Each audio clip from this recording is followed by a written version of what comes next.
Salut à tous et donc bienvenue sur cette conférence de Conf Cartesia de méthodo des ECN blanches. Moi je m'appelle Sacha Nguyen, donc je suis interne enfin j'ai passé le ECN en 2019. J'ai fait 375, j'ai fait 2 ans de pneumostassa et là je viens de faire un droit au mort et donc je suis en anesthésie réanimation.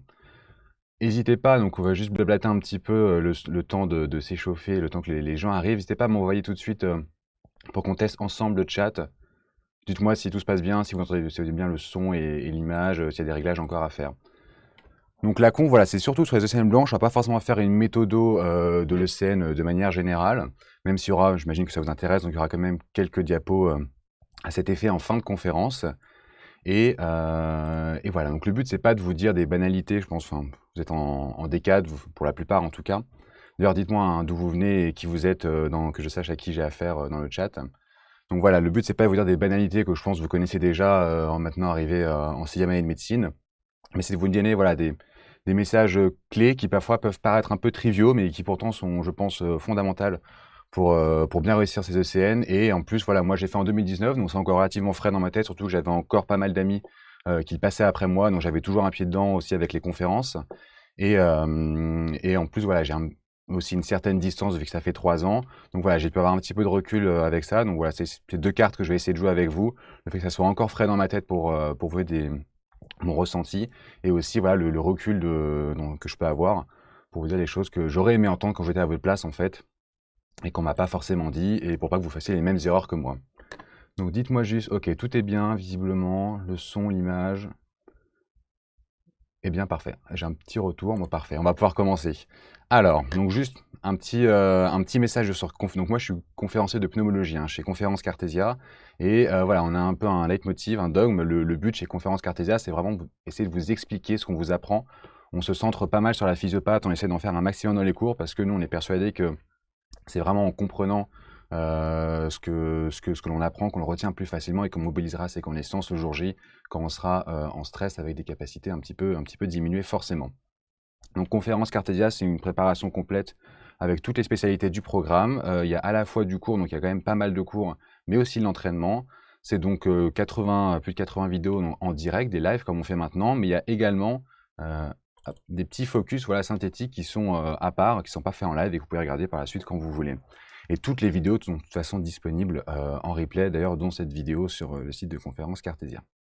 Les frais d'inscription pour tout ça, c'est 650 € pour la préparation complète. On peut régler en plusieurs fois si c'est dur en une seule fois. Il y a aussi pardon, possibilité d'avoir un tarif réduit, donc si vous voulez déposer votre dossier. Et voilà, sachez, donc je vous conseille de suivre la page Cartesia parce que voilà, il va y avoir une surprise qui va arriver très prochainement. Donc pour être au courant de ça, suivez un petit peu leurs actualités. Donc au niveau du plan, ça va être très simple. On va donc se focus sur le concours blanc, comme je l'ai dit, hein, c'est les ECN franciliennes qui approchent. Courant décembre, alors selon les facs, je sais que vous ne le faites pas forcément tous en même temps, mais c'est bientôt. Donc on va faire avant, pendant le ECN blanc et après. Et ensuite, on va évidemment parler un petit peu de l'ECN, mais ça sera plus annexe. Donc on va vraiment essayer de se focus sur le concours blanc. Donc pour commencer, pour le concours blanc, s'il y a encore des récalcitrants dans l'assemblée, voilà, vraiment, ce que je vais essayer de vous convaincre, c'est d'y aller. Sincèrement, c'est le premier conseil que je vais vous donner. S'il y a des gens qui hésitent, c'est allez-y. Allez-y parce que tout entraînement est bon à prendre et c'est primordial aux ECN d'avoir une méthode que vous avez rodée, que vous avez pu expérimenter dans des conditions type ECN, même si évidemment ça reste loin du stress que va vous procurer l'ECN le jour J. Mais je pense que c'est primordial, voilà, il y a des choses que vous pouvez pas contrôler le jour de l'ECN, comme les sujets par exemple, mais il y a des choses où vous avez la main mise, vous pouvez contrôler, donc c'est votre méthode, c'est vous, votre routine, et ça, il faut qu'elle soit parfaitement bien huilée, parce que si vous avez des failles dessus, eh ben, enfin, c'est pas tolérable, quoi.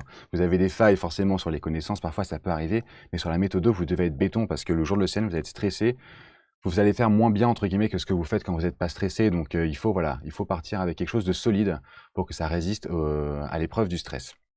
Et pour ça, il n'y a pas de secret, il faut s'entraîner. Et je pense qu'il faut pas uniquement s'entraîner chez soi dans son coin, mais il faut aussi voilà, faire ces entraînements de scène blanche parce que ça nous rapproche mine de rien un peu des conditions. C'est vraiment différent de rester chez soi, pardon. Ça nous oblige à rester concentré pendant 3 heures d'affilée, voilà, des choses 3 jours d'affilée pour faire toutes ces épreuves. Et c'est quelque chose qu'on prend pas forcément le temps de faire quand on est chez soi et d'ailleurs qu'on ne fait pas et c'est bien normal.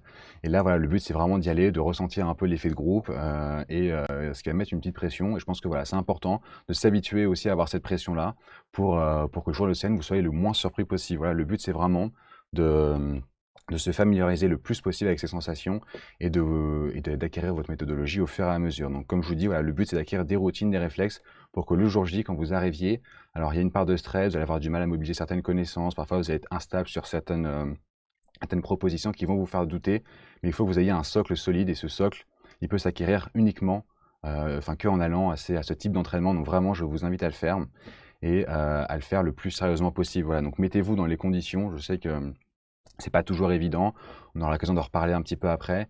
Mais quand vous y êtes, voilà, dites-vous que c'est vraiment le CN, donnez-vous à fond, soyez concentrés pendant ces 3 heures. Et c'est pour vous, hein, ça sera plus profitable aussi par la suite. Donc voilà, le but c'est d'anticiper au maximum les difficultés du jour J. Et on en reparlera aussi par la suite. Donc évidemment que le classement c'est central pour vous, ça l'était pour moi aussi quand j'étais à votre place. Mais le but, voilà, là on est en décembre, il reste encore plus de 6 mois. Le but, le classement n'est pas vraiment le but premier de ce concours blanc. Le but n'est pas de cartonner. Évidemment, si vous cartonnez, c'est génial. Et moi, j'étais comme vous. Et c'est ce que je voulais. Je voulais faire le meilleur classement possible. Mais bon, on aura l'occasion d'en reparler un petit peu après. Mais voilà, c'est vraiment pas, je pense, le nerf de la guerre de ce concours blanc.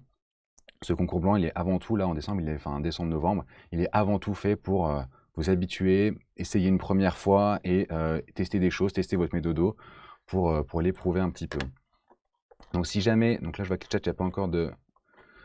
Je répondrai après aux questions sur le chat, ne vous inquiétez pas, je ferai des petites pauses comme ça, donc si jamais je ne réponds pas tout de suite à vos questions ou que je l'ai oublié, n'hésitez pas à me la reposer au fur et à mesure de la conférence. Donc voilà, j'espère vous avoir un petit peu convaincu pour ceux qui ne voulaient pas y aller. Et voilà, le point aussi négatif, j'étais comme vous, aller au concours blanc, ça m'embêtait parce que forcément, on a un planning assez serré à tenir, on n'a pas envie de... On bachote tous les jours, on n'a pas envie de, entre guillemets, perdre 3 jours ou 2 jours et demi de temps de révision. Et donc ça, c'est une première chose. En plus, on a son premier tour qui est en cours, donc on n'a pas, voilà, on se sent pas prêt, on n'a pas tout vu. Et voilà, donc moi, ce que je veux vous dire, c'est que ces 3 jours de révision pardon, que vous allez perdre dans les prochaines semaines, c'est pas eux qui vont peser dans la balance dans 6, 7, 8 mois le jour J. C'est vraiment l'expérience que vous allez acquérir au cours de ce concours blanc qui va être beaucoup plus durable et qui va vous profiter. 3 jours de révision, c'est quoi? C'est, je sais pas, 8, 10 heures de boulot par jour. Enfin, c'est rien par rapport aux centaines d'heures que vous allez faire le jour J. C'est vraiment pas ça qui va peser, même si je sais qu'aujourd'hui, c'est ce qui vous semble le plus important. C'est est-ce que je vais pouvoir bosser demain et pas est-ce que et pas prendre du retard forcément sur votre programme. Donc voilà, moi je vous conseille ces 3 jours vraiment, ils seront plus rentables pour vous, je pense, si vous allez au concours blanc, plutôt que si vous privilégiez vos révisions. Le fait de ne pas avoir fini son premier tour, c'est parfaitement normal, d'accord, à ce stade. Alors ça dépend après des méthodes de travail de chacun. Alors ça, évidemment, tout ce que je viens dans la conférence a une part de subjectivité, hein. C'est moi ce que je pense, c'est moi ce que j'en ai discuté avec d'autres personnes, voilà, ce qui est ressorti, et puis avec le recul que j'ai pu acquérir aussi. Mais si bien sûr vous avez votre méthode, vous n'êtes pas d'accord avec ce que je dis, ça peut tout à fait s'entendre et c'est parfaitement normal. Il faut faire la méthode qui marche chez vous. Mais voilà, de manière générale, je pense que personne n'a fini son premier tour, en tout cas pas grand monde a fini son premier tour à ce stade. Donc c'est parfaitement normal et c'est pas quelque chose qui doit vous freiner pour aller au concours blanc. Parce que si vous attendez d'être prêt pour aller au concours blanc, vous allez le passer en 2028. Et voilà ce que je voulais vous dire. Voilà, on n'est jamais prêt, on se sent jamais prêt vraiment pour le concours blanc. Et pour malheureusement tout le concours, je vous cache pas que le CN aussi, moi j'avais de grands objectifs en début de D4.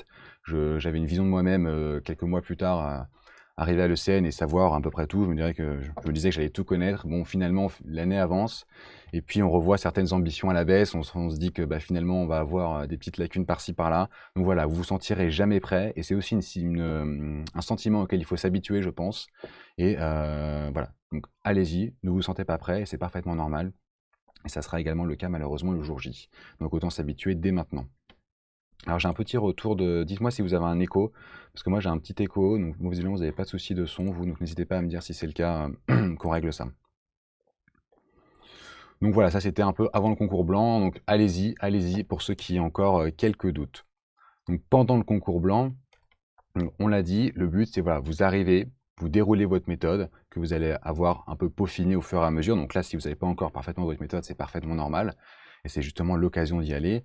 Et voilà, essayez de le faire sérieusement. Je sais qu'il y a plein de limites. Vous allez vous dire que c'est pas forcément sur le lieu.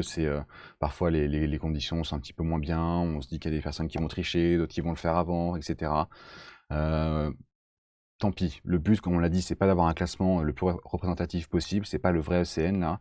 Le but, c'est vous. Le but, c'est c'est de vous rendre service à vous-même et c'est vous-même, en fait, vous mettre un challenge pendant ces 3 heures d'épreuve à chaque fois, de le faire à fond, fond, fond, le plus sérieusement possible, pour simuler, être le plus proche possible de l'ECN.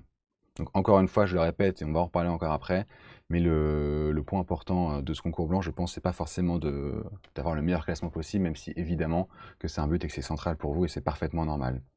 Donc voilà, l'ECN, il y a aussi une grande part de mental, hein, ça c'est certain, et mental aussi dans la préparation tout au long de l'année. Donc quelques conseils un petit peu généraux. Donc la première chose que je veux vous dire, c'est de ne pas trop cocher, parce que on a l'impression, et c'est ce qui ressort visiblement quand on regarde un peu les résultats des gens, c'est-à-dire qu'on a l'impression que vous perdez plus de points que vous en gagnez quand vous cochez trop. Enfin, ce que je veux dire, c'est qu'on coche souvent par excès, d'accord? Donc essayez de ne pas trop cocher, cochez que ce dont vous êtes certain, d'accord? Il y a des choses qu'il faut éviter, des pièges, comme par exemple ce que j'appelle les fausses logiques. Donc on va vous dire, je sais pas, il faut mettre un bêta bloquant parce que blablabla. Et quand vous lisez la proposition, vous n'avez jamais entendu parler, mais effectivement, ça a l'air de couler de source quand vous lisez cette proposition. Moi, ce que je vous mets un gros warning avec ça, c'est que vous êtes en D4, vous avez vu normalement tout le programme, ou quasiment si on oublie quelques matières. Vous avez vu toutes les physiopathologies de base, vous connaissez les trucs de base. Donc s'il y a quelque chose qui vous surprend, qui sort de out of nowhere comme ça le jour de l'ECN, ne cochez pas. Sincèrement, si vous ne connaissez pas, ne cochez pas, même si la proposition a l'air séduisante. Enfin, moi en tout cas, c'était plus souvent un piège qu'autre chose. Donc voilà, soyez solides sur vos acquis, pardon, ne cochez pas trop, cochez que ce dont vous êtes certain. Et les pièges qu'on vous tend, voilà, ne tombez pas dedans.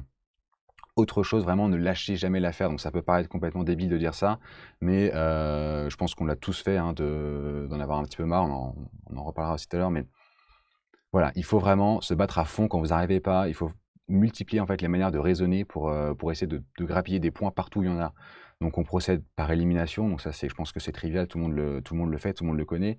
Et moi, ce que je faisais aussi, c'était que j'essayais de raisonner au négatif. Donc au lieu de lire la proposition et de me dire est-ce que c'est vrai, est-ce que je la coche, je la lisais et je me disais si je la coche pas, ça veut dire que c'est faux. Et en fait, c'est juste pour essayer de prendre un peu de recul et de voir la proposition différemment. Et parfois, ça va vous faire un déclic et vous allez vous dire, bah oui, c'est vrai que c'est faux, donc je la coche pas. Vous allez vous dire, non, je peux pas dire que c'est faux, donc vous allez la cocher. Voilà, le but, c'est juste de voir les choses sous un angle différent pour essayer de débloquer une situation quand vous êtes en train de buter sur une proposition. Et voilà, encore une fois, restez simple.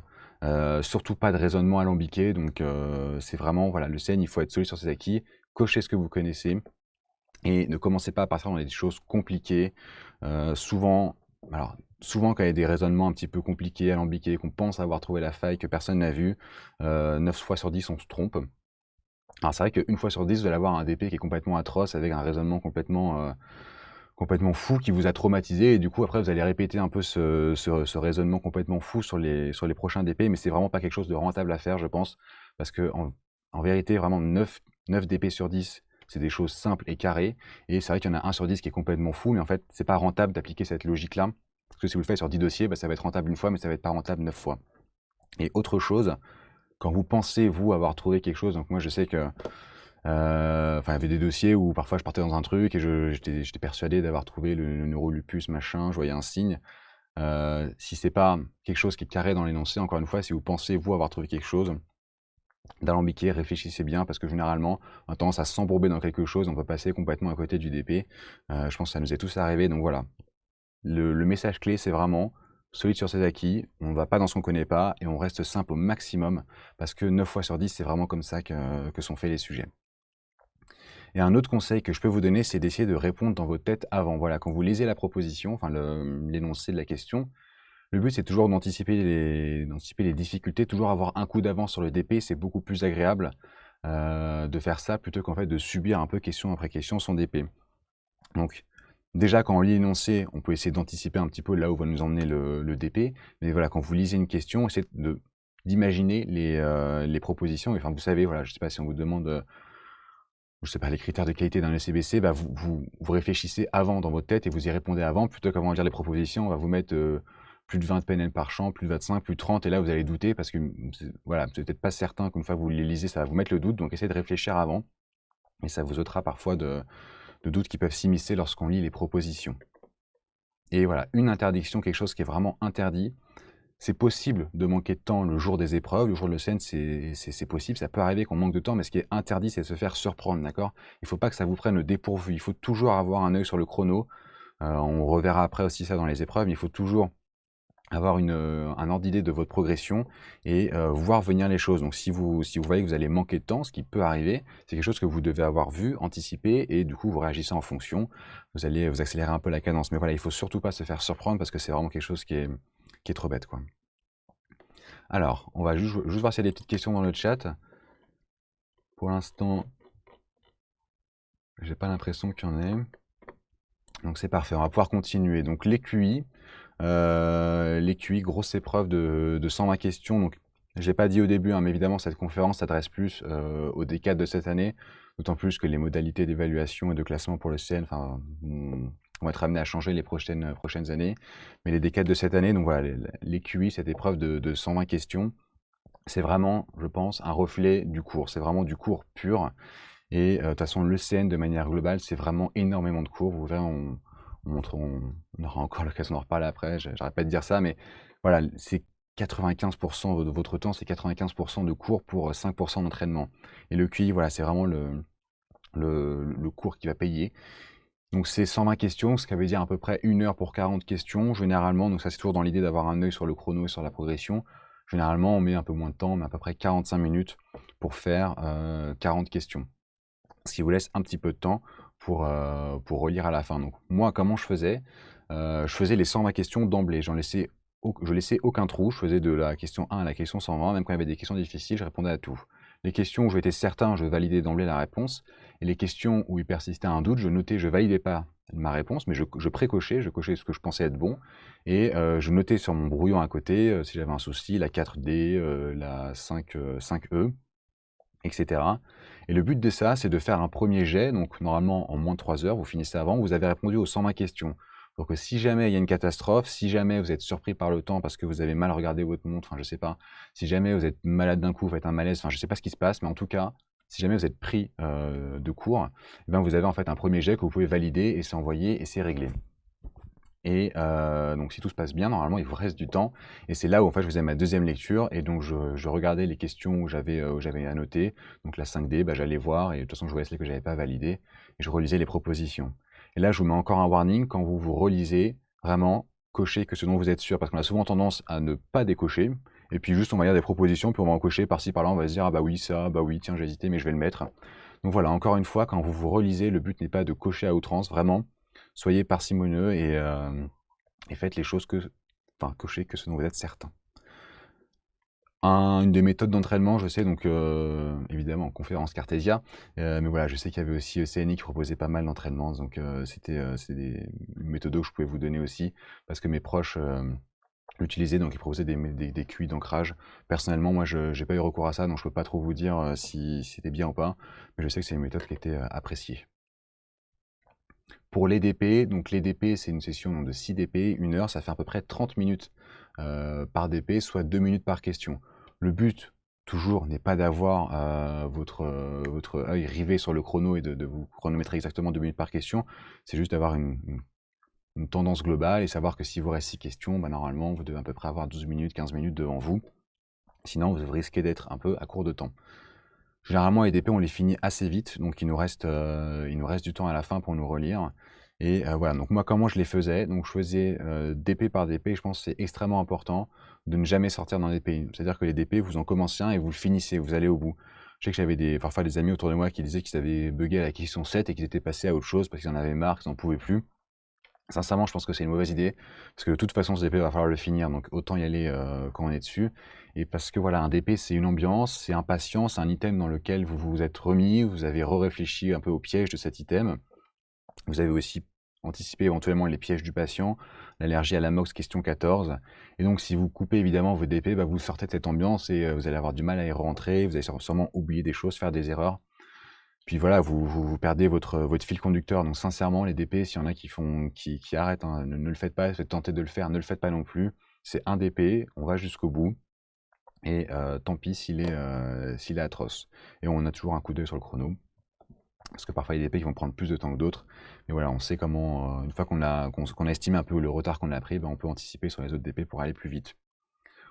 Moi, éventuellement, la seule question où on peut ne pas valider, c'est voilà, quand on arrive question 15. Si jamais vous avez un doute question 15, bah là, ce que je faisais, c'était pareil que pour les QI, je précochais, je validais pas, et je finissais mes autres DP, et puis je revenais sur cette question 15, éventuellement, que j'avais toujours précoché dans la même idée que si jamais il y avait quelque chose qui m'obligeait à valider vite, eh bien j'avais une réponse.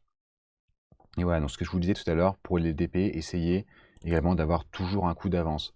Donc quand on vous parle, quand vous parle dans l'énoncé voilà, d'un patient qui tousse, qui crache, qui est fébrile, d'emblée dans vos têtes, vous devez anticiper un peu, vous dire on va m'emmener vers une PAC, d'accord, on va me demander les critères de gravité, vous repérez ça dans l'énoncé.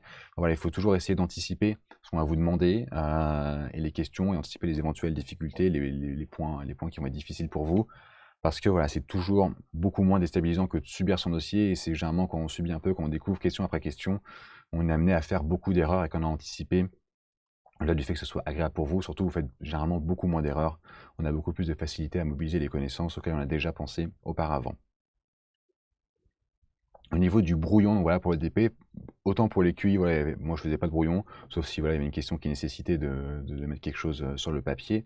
Pour les DP, je vous le conseille vivement, pour plusieurs raisons. Donc ça évite, on va le voir, hein, ça évite de faire des erreurs, mais aussi le fait d'écrire les choses, je pense vous les fait, ça vous fait intellectualiser pardon, ces choses. Et voilà, c'est pas la même chose de lire FA sur anticoagulant que de l'écrire, et je pense que vous le retenez plus facile, enfin, en tout cas vous en souvenez mieux une fois que vous l'avez écrit. Donc votre brouillon, désolé, j'écris très mal, mais voilà, c'est un brouillon que j'avais fait, donc c'était juste pour vous montrer quelque chose. Évidemment, vous faites ce que vous voulez, je pense vraiment pas que ce soit le meilleur des brouillons.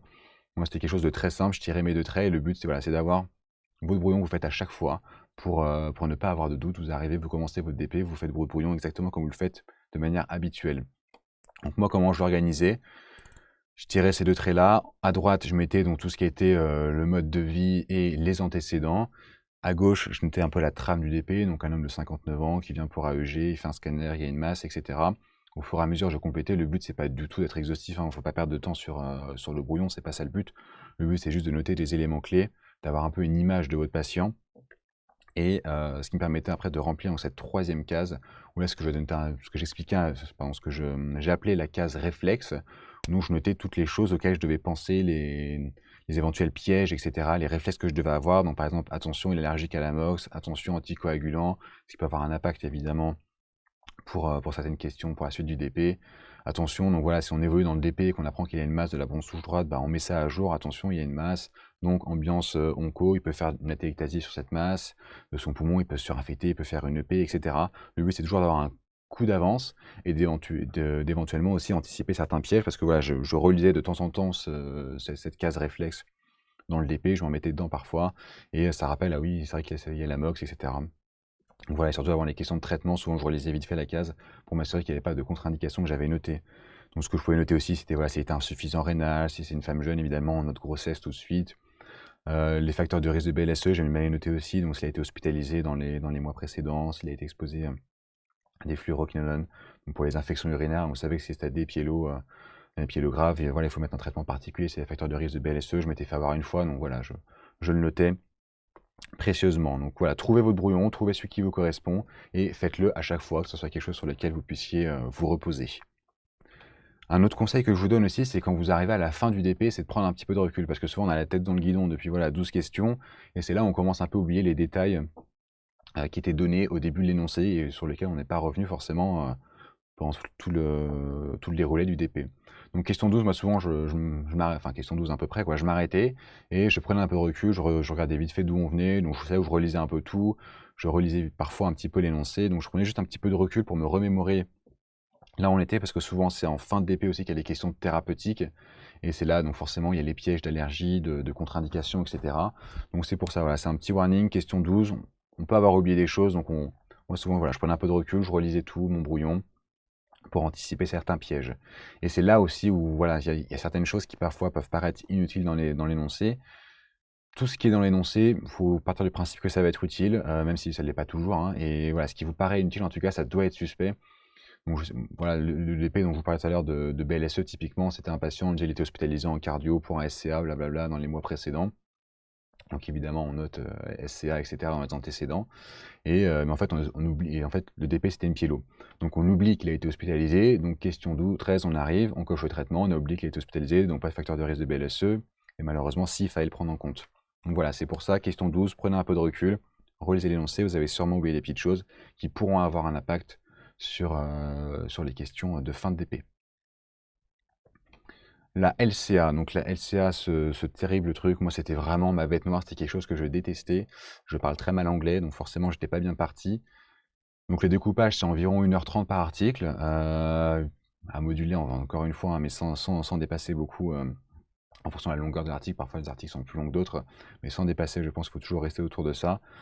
Parce qu'on met rarement moins de temps, même quand l'article est court. Et voilà, en fonction de votre niveau d'anglais, vous allez lire l'article de manière plus ou moins rapide. On va dire, quand je demande à des gens, c'est à peu près 25 minutes pour les plus rapides. Je pense qu'il ne faut pas faire moins, parce que vraiment, il faut faire quand même une lecture attentive. Ça sert à rien de faire un premier jet en 5 minutes si après, vous devez revenir dessus 15 fois. Donc je pense qu'il vaut mieux faire une bonne lecture où vous balisez votre article plutôt que quelque chose de rapide. Voilà, 25 minutes à 45 minutes pour les plus lents.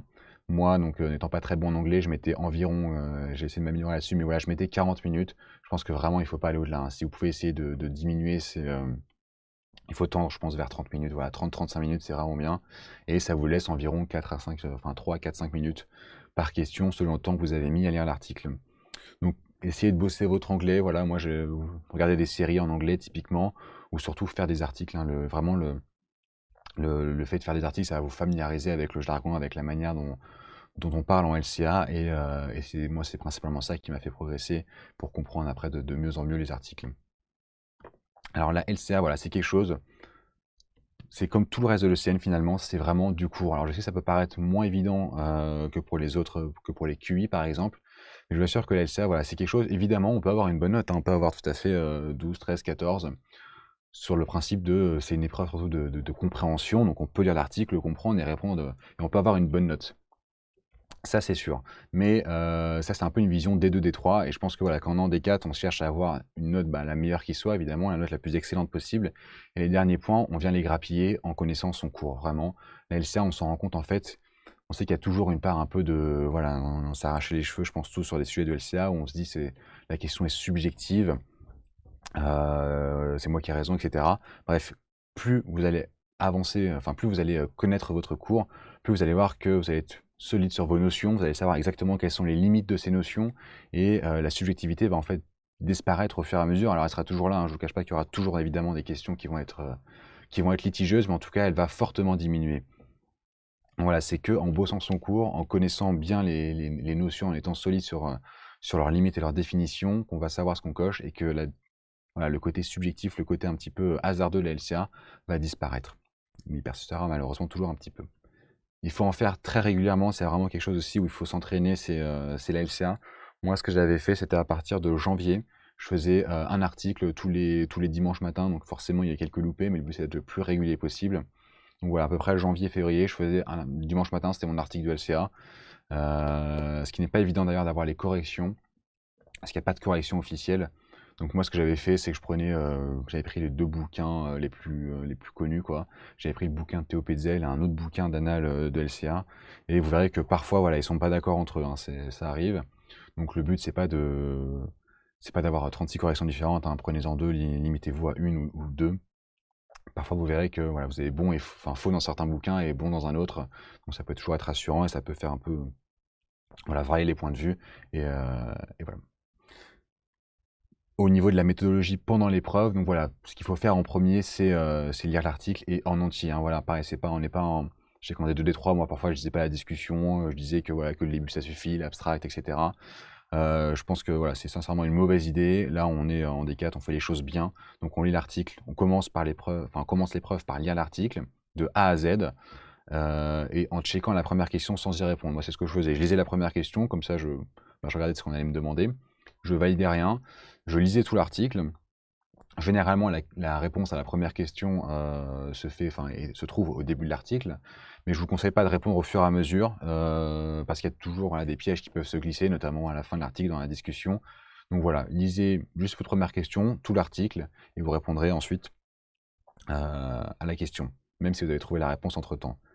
La première lecture, ça doit être quelque chose, voilà, c'est une lecture intelligente. On traduit ce qu'on lit en vocabulaire de LCA, on annote au maximum, on repère les éléments qu'on va pouvoir enfin les questions qu'on va pouvoir nous poser par la suite, les éléments importants.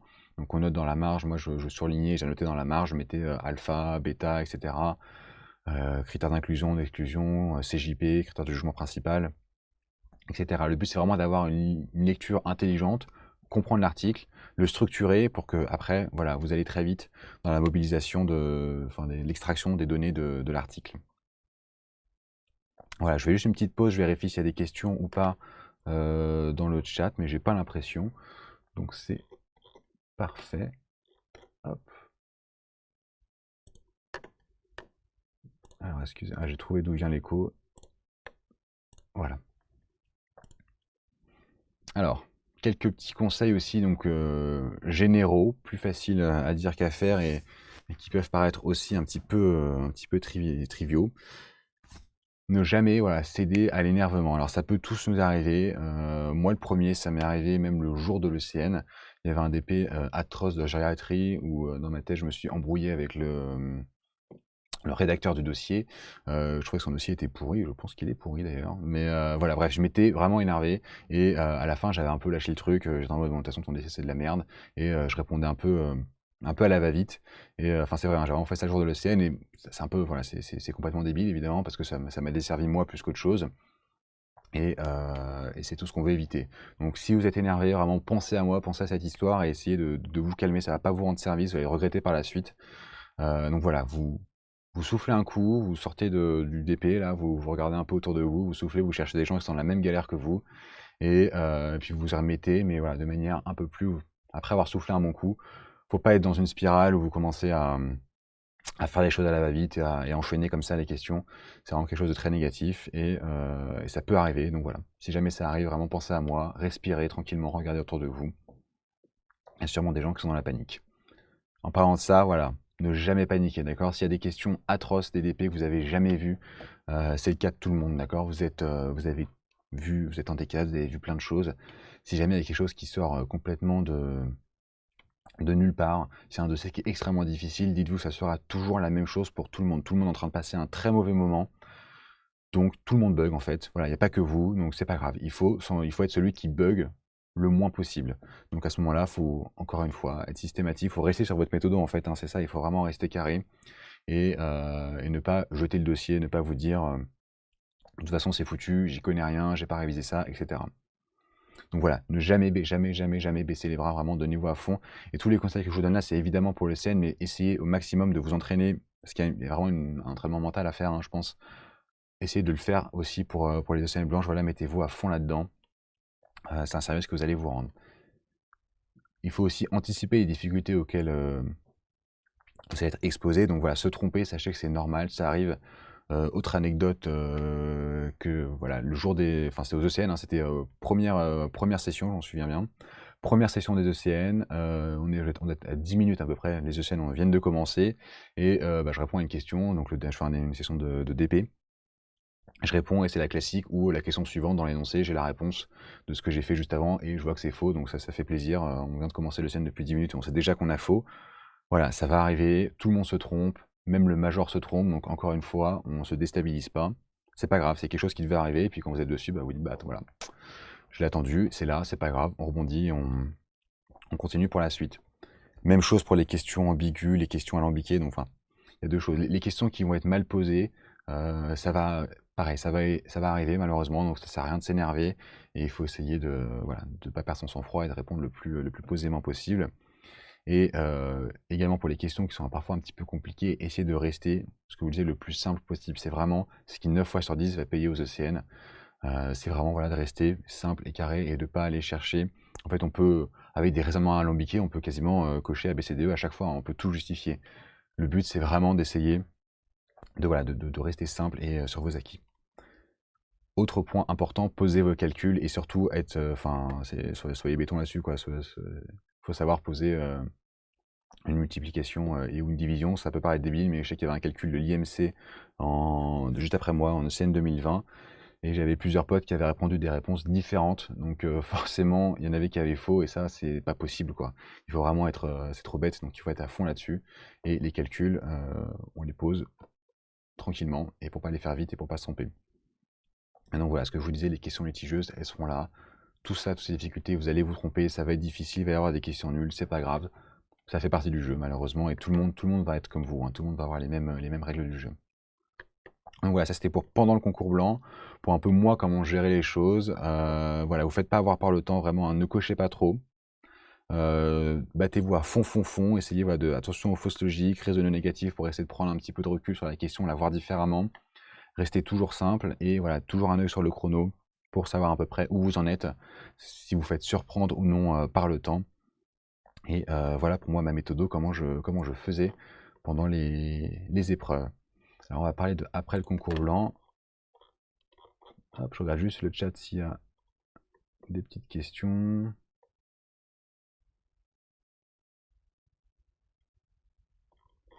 Alors oui, j'ai une question donc, de Justine qui me demande est-ce que c'est une si mauvaise idée, donc en LCA j'imagine, est-ce que tu penses que c'est une si mauvaise idée que ça de répondre aux questions au fur et à mesure, sachant que souvent les 2-3 premières sont en introduction, etc. Et donc on peut répondre un peu dans l'ordre où est fait l'article. Je suis d'accord avec toi, hein. Je pense que dans 90% du temps, ça sera effectivement le cas et tu pourras le faire. Après, moi, sincèrement, je pense qu'il ne faut pas le faire dans le sens où, de toute façon, tu vas pas gagner énormément de temps parce que vu que tu auras fait ta lecture un peu intelligente, et puis tu vas retrouver aussi facilement ces informations, donc tu vas pas gagner un temps fou et tu t'exposes à, voilà, je pense, 10-15% du temps où il va y avoir un petit piège, un petit truc, ou même parfois, toi, dans ta seconde lecture, tu vas te rendre compte que tu avais mal compris quelque chose et tu vas du coup vouloir cocher différemment. Donc voilà, je pense que moi, vraiment, il faut lire une première fois l'article pour avoir vu l'ensemble des choses. Après, encore une fois, hein, ce n'est que ma méthode, mais pour le coup, c'était ce que faisaient quasiment tous mes potes. Donc voilà, essayez de lire l'article, je pense. Ça marche dans la plupart des cas, hein, ce que tu dis, mais voilà, il y a un risque malheureusement qui existe de piège ou de mauvaise compréhension de l'article. Hop. Alors la LCA, à quel rythme j'en faisais en D3? Sincèrement, je n'en faisais pas en D3.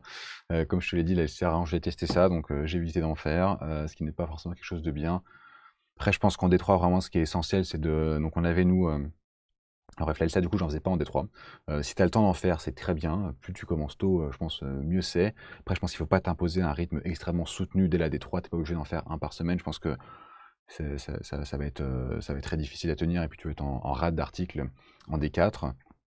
Donc ça, voilà. La LCA, je pense que si tu veux bosser un petit peu le cours, si tu as le temps, c'est très bien. Mais je pense qu'en D2, D3, il faut vraiment se focus au maximum sur les matières normales, entre guillemets.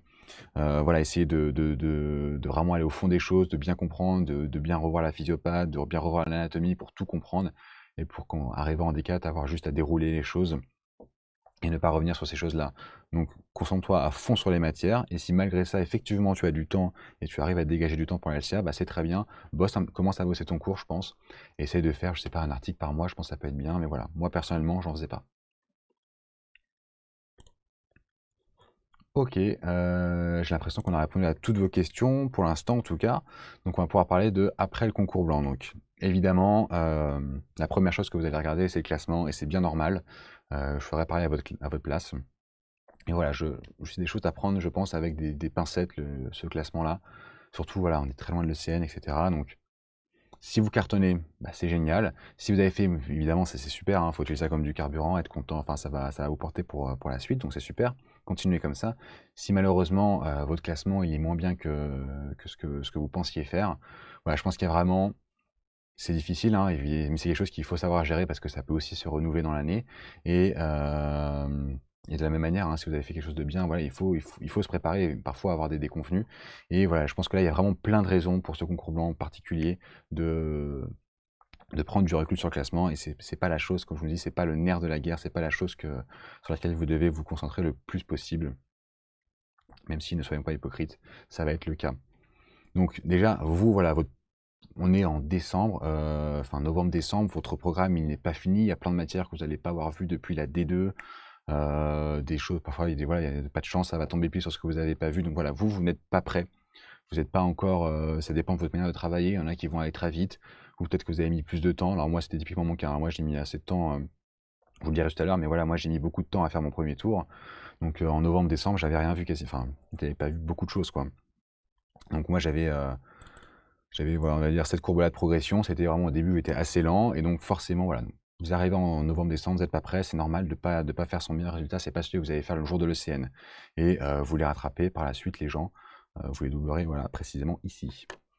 Les autres, voilà, les conditions vont pas être homogènes non plus, donc ça c'est-à-dire que on sait qu'il y a des personnes qui vont peut-être tricher, qui vont le faire avec le bouquin, j'en sais rien. Normalement, c'est en présentiel là, mais peut-être que certains vont pouvoir le faire chez eux. Enfin bref, évidemment qu'il y a des gens qui vont le faire de manière non entre guillemets, enfin qui vont pas jouer le jeu. Certains vont avoir déjà fait le sujet parce que bah, par chance, enfin par chance ou pas, je sais pas, mais en tout cas ils auront déjà fait le sujet. C'est des choses qui seront déjà tombées dans leur fac.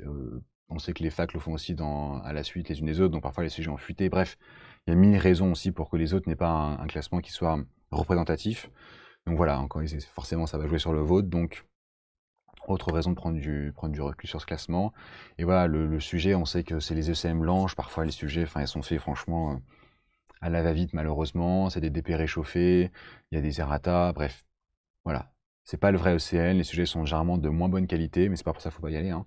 Allez-y, mais voilà, il faut prendre toutes ces choses en considération pour, quand vous aurez votre classement, voilà, essayer de modérer un peu votre déception si malheureusement c'est le cas. Voilà. Et voilà, pour vous illustrer un petit peu les limites hop là, du concours blanc. Donc ça, c'est un Google Trend où forcément il y avait un DP qui parlait des diverticules de Meckel.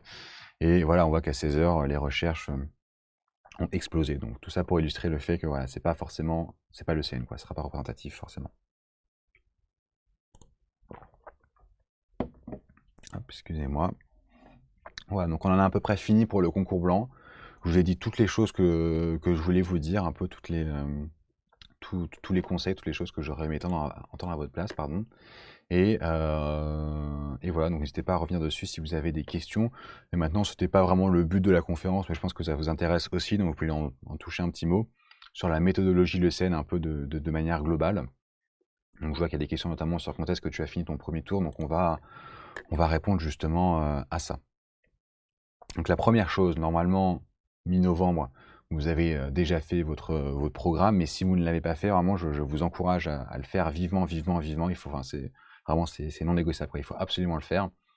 Il faut faire un programme sur l'année, pas forcément très précis, hein, mais où vous estimez un peu les choses que vous allez faire. Donc comme ça, vous savez à peu près quand est-ce que vous allez finir votre premier tour. Vous vous dites, bah, il va me rester, je sais pas, 2-3 mois pour un deuxième tour, puis un mois pour un dernier, ou enfin peu importe comment vous fonctionnez, si vous faites 5 tours, 2, je sais pas. Mais en tout cas, faites un programme, au moins sur votre premier tour, pour savoir estimer à peu près quand est-ce que vous allez le finir. Le but, c'est voilà, c'est un peu juste de se donner une tendance, un peu comme dans les épreuves, hein. C'est pas de respecter minutieusement et méticuleusement le programme, mais c'est de savoir à peu près où on en est, si on avance assez vite, parce que parfois, on se rend pas compte, on met un mois pour faire, et en fait, enfin, on a un mois pour faire, je sais pas, la gastro, et puis, enfin, c'est pas possible, quoi. Quand vous allez mettre bout à bout tout ce que vous devez faire, vous allez vous rendre compte que finalement, c'est pas possible. Donc, voilà, c'est vraiment essentiel, je pense. Faire un programme sur l'année, ça va permettre de prendre du recul, voir où vous en êtes, voir où vous vous situez. Vous n'êtes pas obligé de faire quelque chose d'extrêmement détaillé, hein. Moi, c'était quelque chose de très sommaire. J'avais mis toutes les matières et je mettais en nombre de semaines ce que j'estimais. Je faisais une somme à la fin et voilà, ça me mettait la date de fin de mon premier tour. Donc, je sais pas, je mettais pneumo, par exemple, 1 semaine, pédiatrie, vu que c'est gros, 2 semaines, cardio, 1,5 semaines, etc. Et le but, c'est juste d'avoir voilà, une idée globale, ça va vous permettre de prendre du recul et savoir un peu si vous êtes dans les temps, s'il faut accélérer. Et ça peut aussi faire sortir certaines matières qui sont plus grosses pour leur donner plus de temps. C'est quelque chose qui prend du temps, hein, de faire un programme et de classer ces 20 matières-là. Ça peut se faire sur une journée, d'accord, c'est pas grave si vous perdez une après-midi ou je sais pas combien de temps à le faire. C'est quelque chose qui est très rentable et qui va vous guider, en fait, qui va être un guide tout au long de l'année. Évidemment, vous n'allez pas le tenir, hein, je vous le cache pas. Enfin, en tout cas, j'ai jamais tenu un programme, malheureusement. Je débordais à chaque fois, mais c'est pas grave. Le but, c'est de vous mettre, quand vous en rendez compte, ça vous met un coup de fouet, vous essayez de vous accélérer un petit peu. Bref, voilà, c'est juste vous donner un fil directeur sur l'année. Je pense que c'est extrêmement important. Donc, faites un programme si vous ne l'avez pas déjà fait, mais je pense que la plupart d'entre vous ont déjà fait. Essayez de varier les manières de travailler aussi, parce que c'est enfin, c'est très dur, psychologiquement et mentalement de faire toujours la même chose, d'être toujours posté à la BU. Donc essayer de, varier les plaisirs, voilà, bosser seul, c'est bien. Essayer de faire des confs également, des sous-cols, des en le soir, par exemple, généralement, si on a une petite baisse de régime, à partir de 20 h, j'en sais rien, bah, faites des entraînements plutôt que de lire un item, ce qui peut être plus difficile quand on est un peu moins concentré. Voilà, essayez de varier les manières de travailler au fur et à mesure de la journée aussi pour être toujours le plus efficace possible et garder un petit peu de fraîcheur parce que c'est pas évident de maintenir ce rythme tout au long de l'année. Encore une fois, voilà, ce que je vous disais, le CN, on verra après sur les quelques témoignages, mais c'est vraiment du cours, du cours, du cours. C'est vraiment une écrasante majorité de cours, c'est 99%. Et l'entraînement, c'est bien. Encore une fois, hein, ça dépend des méthodes de chacun. Si ce qui marche chez vous depuis toujours, c'est vous entraîner à fond, bah, très bien, faites-le. Hein, mais je pense que pour la majorité des gens, vraiment, il faut vraiment coller au cours. Sans oublier l'entraînement, bien sûr, mais voilà. Le message que je voulais vous passer, c'est que il faut, si vous faites moitié-moitié, par exemple, je pense que c'est pas une bonne chose et qu'il faut vraiment, vraiment coller au cours parce que vous allez vous en rendre compte. Il y a plein de choses qui vont se débloquer en D4. Et on se dit, ah oui, en fait, c'est vraiment, tout ça, c'était vraiment marqué dans mon cours. Le support de cours, on va en parler après, c'est propre à chacun. Moi, vous pouvez faire des fiches du collège, enfin ce que vous voulez. Je pense qu'il faut juste trouver la chose qui marche chez vous, vous connaissez, et puis après vous allez à fond dedans. Je vais vous donner quelques exemples après hein, pour que vous ayez des illustrations et des choses de quoi vous inspirer. Si jamais vous n'avez pas trouvé votre méthode, ça peut arriver. Hein. Moi, j'ai mis beaucoup de temps à trouver la manière dont j'allais faire les choses. Je pense que j'ai changé mon modèle de fiche, je suis passé sur le Micbook, etc. Jusqu'à à peu près cette période-là, hein, je pense jusque novembre. Donc voilà, si vous cherchez un petit peu, c'est normal. Aucune impasse, vraiment ça c'est interdit. Voilà, je dis pas qu'il faut connaître tout absolument par cœur et au même degré, d'accord? Sincèrement, je pense pas qu'il faille connaître le collège de santé pu au même degré qu'il faille connaître le collège de cardio. Je dis juste que pour les ECN, c'est probablement moins rentable, mais c'est quelque chose qui par contre, c'est indéniable qu'il faut connaître. Il faut connaître plein de bases en santé pu, vous pouvez pas passer à côté. Il y a plein de matières, voilà, comme ça, qu'on appelle les matières un petit peu annexes, on voit très bien de quoi je parle et voilà, c'est des choses où vous pouvez pas faire d'impasse. Moi, il y a plein de collèges que alors encore une fois, c'est pas une bonne chose, enfin, c'est pas la vérité, hein. Moi, j'ai fait comme ça. Il y a des gens qui sont arrivés beaucoup mieux classés que moi et qui ont fait différemment, mais moi, à titre personnel, je n'ai pas ouvert tous les collèges. J'avais pas le temps, comme je vous l'ai expliqué, je suis assez lent dans ma manière de travailler et donc j'avais pas le temps d'ouvrir tous les collèges, donc voilà, santé pu, LCA, nutrition, gériatrie que très peu. Il y a plein de collèges que j'ai pas ouverts. Donc si jamais vous êtes dans le même cas que moi, sachez que voilà, c'est possible, mais en tout cas, il ne faut pas faire d'impasse. Donc moi, ce que j'avais les fiches codex, et donc pour toutes ces matières-là, par contre, j'ai lu toutes les fiches codex. Voilà, vraiment, c'est aucune impasse, c'est interdit d'arriver le cours de l'ECN sur un sujet dont vous avez jamais entendu parler, sur lequel vous n'avez aucune base. Ça, c'est pas possible, il faut vraiment être béton là-dessus. Et je pense qu'il vaut mieux réduire un peu son temps de révision de cardio pour avoir le temps de faire de la santé pu, plutôt que de faire une impasse là-dessus. Et se réserver voilà, les annales pour la fin. Donc les annales, c'est le meilleur entraînement, forcément, c'est le reflet de la vraie vie, c'est ce qui est vraiment tombé. Donc c'est toujours embêtant pour les corrections parce qu'on ne les a pas. Mais voilà, ne commencez, enfin je pense, ne vous grillez pas ces cartouches-là trop tôt en tout cas. Mettez-vous dans l'ambiance plutôt en fin de révision, le dernier mois, voilà, c'est là où les derniers mois. Essayez de faire les annales à ce moment-là pour voilà, garder ce meilleur entraînement pour la fin et vous mettre dans l'ambiance ECN à l'approche de celui-ci. Alors, on va commencer par, voilà, c'est pour finir, juste quelques petits témoignages que je vous avais mis. Donc, pour ma part, donc je commence par moi. Donc, moi, j'avais bossé sur les fiches du codex. Donc, je sais que maintenant, elles sont plus forcément extrêmement, enfin, ça dépend, mais elles sont pas faites forcément par la personne qui les avait fait initialement. Elles sont normalement mises à jour, mais c'est pas toujours d'extrêmement bonne qualité. Enfin, moi, c'est ce que je trouvais en tout cas sur les fiches récentes. Vous pouvez bosser sur ce que vous voulez, hein. Les fiches codex, martingale, matchbook, enfin ce que vous voulez. Bref, moi j'avais ce support-là que je modifiais, donc je faisais mon premier tour où j'avais donc cette fiche-là que je convertissais en Word sur mon ordi, et j'avais donc les collèges et je complétais ces fiches codex, je mettais de la couleur, des images, je supprimais des trucs, etc. J'en faisais ma fiche, voilà, je partais de là comme base. Je pense que c'est important d'avoir un seul support, de ne pas trop vous éparpiller. Moi le but c'était vraiment de faire un premier tour exhaustif, de tout mettre dans mes fiches, vraiment tout. Et le but, c'était, entre guillemets, arriver, donc quand j'ai fini mon premier tour, donc début mars, de ne plus avoir jamais à réouvrir les collèges. Bon, évidemment, c'est pas possible, hein, mais vous comprenez l'idée. C'est vraiment je pense, si vous vous dispersez, si vous avez plusieurs supports, c'est une perte de temps. Donc il faut savoir où se trouve l'information, avoir un seul endroit, et voilà. Combien de pauses par semaine? Donc moi je faisais, tous les samedis soirs, donc je m'arrêtais, ça dépend des samedis soirs, ce que j'avais prévu, 18, 19 h, enfin 19 h on va dire, à peu près, plus ou moins 1 heure, et je faisais une journée plus light le dimanche. En tout cas, voilà, c'est là où je faisais donc à partir de janvier, comme j'ai dit, mon article de LCA. L'après-midi, ça dépend, soit j'arrive à bosser, je réalisais 2-3 items, soit parfois, je prenais une pause et le soir, j'avais ma sous-colle. Donc voilà, je mettais des choses, l'article du LCA et la sous-colle le dimanche. Ça permettait de bosser un minimum, dans des conditions un peu plus agréables que le fait d'aller à la BU, et travailler, et de bûcher tout seul. Est-ce que j'ai maintenu ces pauses jusqu'au bout?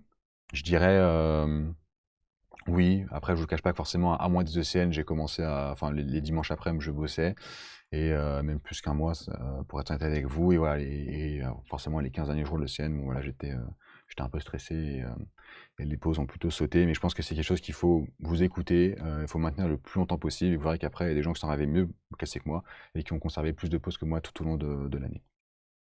Donc les sous-cols, moi c'est des choses que je faisais pas avant AD4, hein, pareil, donc je pense que de toute façon là si on est en novembre, donc les sous-cols vous en avez pas, mais vous êtes fixés là-dessus. En tout cas, moi c'est quelque chose que je vous conseille, voilà, ça permet de varier les manières de réviser, et puis c'est intéressant d'avoir les points de vue d'autres personnes. Donc moi je faisais ça un soir par semaine, le dimanche comme je vous disais. On était avec 3 personnes, je pense que bon, le plus rentable pour les sous-cols, je pense que c'était 2. Nous on était 3, éventuellement on peut être 4, mais je pense que là c'est un peu compliqué parce qu'on se disperse, on n'a pas avec un seul interlocuteur. Quand on est 2, ça va très très vite.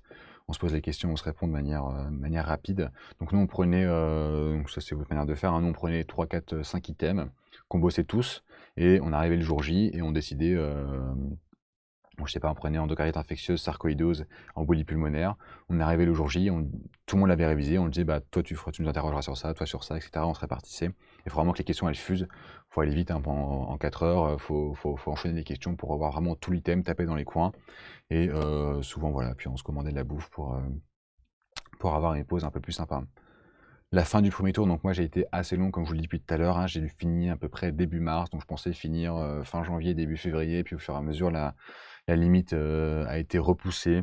Donc ça c'est voilà, c'est propre à chacun, je pense que ça dépend des gens. Voilà, sachez qu'en tout cas, si certains se voient déjà finir un peu tard dans l'année, bon voilà, c'est possible. J'ai fait 3 tours, donc le premier, comme je vous disais, le plus exhaustif possible en mettant tout sur mes fiches avec le collège, et évidemment après c'était de moins en moins exhaustif. Le deuxième tour, par exemple, je sais pas, c'était quelques jours par matière, un jour ou 2 ou 3 jours maximum, et le troisième tour évidemment c'était clair, hein, j'ai tout revu, enfin tout revu entre guillemets, évidemment c'est pas possible, mais j'ai essayé de tout revoir en 2 semaines. Comme je vous disais, le ratio apprentissage-entraînement, c'est vraiment un maximum de cours et d'apprentissage. Moi, c'était, sincèrement, j'aurais même pu mettre 99, 1% tout le long de l'année. À la fin, évidemment, j'essaie de faire plus d'entraînement, et ça, je pense qu'aussi, il faut que l'entraînement prenne une place plus prépondérante sur la fin de votre préparation. Mais tout au long de l'année, c'est vraiment, normalement, je pense, le cours qui doit avoir la part belle, et voilà, qui doit représenter plus de 90% de votre temps, enfin, ou 90% de votre temps de travail. Je pense que j'aurais dû, moi, commencer plutôt à m'entraîner. Voilà, j'ai eu le temps de faire que 1 ou 2 annales, ce qui est, je pense, trop peu, hein. Si vous êtes en faire 5-6, remonter un peu plus loin que moi, je pense que c'est mieux. Donc voilà, c'est du cours, mais c'est un peu moi, voilà, je me sentais pas prêt, donc je voulais faire du cours. Je pense que ce que je vous disais tout à l'heure, on se sent jamais prêt. Donc à un moment, c'est pas grave, faut se lancer, faut commencer les entraînements, il faut commencer les annales parce qu'on sera pas non plus prêt le jour J. Voilà, donc ça c'est un autre, voilà, donc Gabriel, qui est arrivé donc 48e, lui il a bossé sur des fiches, qu'il faisait lui-même à partir des collèges, pareil lors de son premier tour. Il faisait, comme pause, donc il faisait surtout le dimanche, oui, je sais qu'il faisait aussi un peu le samedi soir, mais surtout le dimanche, où il bossait, voilà, il dormait un peu, il faisait 11 h, 17 h, puis il faisait, la BU. Il m'a dit que voilà, pendant tout le confinement, donc il a passé le CN, c'est 2020 Gabriel, il a eu, une sorte de passage à vide. Il m'a dit vraiment pendant 2-3 semaines, c'était atroce, quoi. Il a vraiment quasiment rien foutu. Donc voilà, c'est juste pour vous dire que voilà, ça peut arriver, tout le monde est humain, même le 48e. Donc voilà, essayez d'anticiper, de faire les pauses avant d'en ressentir le besoin, parce que le but c'est évidemment de pas craquer, et pas de se pousser à bout, parce que c'est là où on perd finalement le plus de temps. Alors que si on fait une pause régulièrement, on perdra moins de temps si on craque pas. Au niveau des sous-cols, donc lui aussi il en faisait, voilà, 4 heures le dimanche, je pense que c'est pas mal. Il a fini son premier tour très tardivement, hein, donc début avril, et il a fait donc 2 tours lui, donc évidemment le deuxième tour beaucoup plus éclair, Et après, il faisait un peu un tour de ses il avait revu rapidement, ses confs et certains points clés qui s'étaient notés. Donc voilà, lui, il est pareil sur une écrasante majorité de cours et assez peu d'entraînement et qu'il a privilégié aussi sur la fin, évidemment. Lui, il regrette un petit peu justement de ne pas avoir bien vu, ces matières-là. Je ne pense pas que ce soit des matières, comme on dit tout à l'heure, à voir dans le détail et à fond et à connaître partout, mais ce qui est certain, c'est qu'il faut les avoir vues et il faut avoir une vague notion, de tout, hein. C'est essentiel de ne pas faire d'impasse là-dessus. Donc prenez le temps quand même de bosser ces matières pour avoir les bases de tout ça, hein. Donc Raphaël, lui, il est arrivé centième. Qu'est-ce qu'il a fait comme support? Il a fait uniquement les collèges. Donc ça, c'est un parti pris. Il a fait zéro fiche. Il avait juste les collèges qu'il a notés. Bon, après coup, il m'a dit qu'il aurait, si c'était à refaire, il ferait des fiches, hein. C'était un peu fastidieux et c'est un peu compliqué, je pense, d'avoir le collège comme support de cours parce qu'évidemment, c'est moins concis qu'une fiche. Donc dès qu'on veut retrouver une information, si on veut réviser en 2 secondes un item, quand on a 30 pages à lire, c'est un peu plus compliqué. Combien de poches? Bon, il est arrivé centième, hein, donc finalement, ça a quand même très bien marché pour lui, mais voilà, c'est le petit regret qu'il m'a dit. Il aurait aimé faire des fiches. Combien de pauses par semaine? Donc lui, pour le coup, il faisait samedi 19 h et dimanche, il bossait quasiment pas de la journée. Vraiment, il bossait quasiment pas, hein. Il faisait 2-3 items et il faisait tous les jours 30 minutes de sport. Et je peux vous certifier que c'est vrai, hein, il faisait vraiment tout ça et quasiment jusqu'au bout, hein, vraiment jusqu'à 3 semaines avant le concours. Il faisait son dimanche où quasiment il bossait pas, il faisait que du roller, enfin bref. Il est super fort, mais voilà, c'est vraiment maintenez ces temps de pause qui, je pense, sont essentiels à votre santé mentale et du coup aussi à votre bon résultat pour le CN. Les sous-cols, lui, il n'en faisait pas, mais 2 soirs par semaine, voilà, il faisait un peu un entraînement ou après il faisait la correction. Donc son binôme, c'est sa copine. Donc voilà, c'est aussi une sorte de sous-col, on peut débriefer les entraînements. Il a fini son premier tour à peu près comme moi, donc début mars. Et il a fait 3 tours, et pareil, le troisième tour qui était évidemment, les tours de plus en plus rapides. Troisième tour éclair. Pareil, beaucoup de cours. Voilà, c'est ce qu'il dit, voire moins. Il s'est très très peu entraîné, mais énormément de cours. Et comme je vous disais, le petit regret, entre guillemets, c'était que voilà, plutôt faire des fiches plutôt que les collèges. Donc là, c'est Saïma, donc un autre témoignage qui est arrivé 281. Elle avait également le codex comme support, un peu comme moi, mais aussi des fiches personnelles. Donc moi, c'est vrai que j'avais aussi des fiches personnelles, mais très très peu, hein. C'est-à-dire c'était juste la pédiatrie, enfin quelques items, mais bref. Donc elle, fiche personnelle et codex complété à partir des collèges. Elle faisait également sa pause le samedi soir, assez classique, hein, à partir de 18 h 30. Et elle maintenait le sport en révision. Et je pense que c'est vraiment pas mal, hein. Si vous aimez ça, en tout cas, le sport, c'est vraiment cool parce que je pense qu'en assez peu de temps, on peut vraiment se libérer l'esprit, sécréter un max d'endorphines, etc. Enfin bref, ça permet de faire une vraie coupure et on se sent bien après. Donc je pense que voilà, si vous aimez ça, même en révision, continuez de maintenir ça. Ça vous sera bénéfique, je pense. Les sous-cols, pareil, le vendredi soir et fin du premier tour. Donc là, je sais que ça l'a beaucoup stressée. Elle a fini à peu près mi-avril. Voilà. Donc sachez que on peut finir mi-avril et arriver 281 et donc avoir tout ce qu'on veut. C'était évidemment assez stressant, mais voilà, vous voyez que globalement, les gens finissent mars-avril, hein. Donc si vous finissez plutôt et que vous faites 10 tours et que c'est comme ça que ça marche pour vous, bah, c'est très bien, hein. Il ne faut pas changer, hein. Il faut juste voir ce qui se fait ailleurs, s'inspirer, voir si vous avez des choses à grappiller par-ci par-là. Elle a fait donc un seul tour et demi. Donc ce qu'elle aurait aimé, voilà, elle s'est fichée un peu plus tôt, hein, pour avoir le temps quand même de revenir. Je pense qu'un tour et demi, c'est quand même assez juste et elle se dit qu'elle aurait pu faire mieux éventuellement si elle avait fiché plus tôt. Pareil, quasiment pas d'entraînement en dehors des concours blancs et donc des conférences où elle faisait des entraînements. Elle a fait donc les annales sur le dernier mois où forcément du coup là c'était 75% de révision et comme je vous le disais, une part un peu plus importante pour l'entraînement. Et enfin, pour finir, Zoé qui a fait 45e, donc elle, voilà, c'est un peu différent. Elle s'est entraînée surtout sur des espèces de mini-fiches qu'elle se faisait, et non pas forcément des fiches assez exhaustives comme moi j'ai pu faire ou Saïma.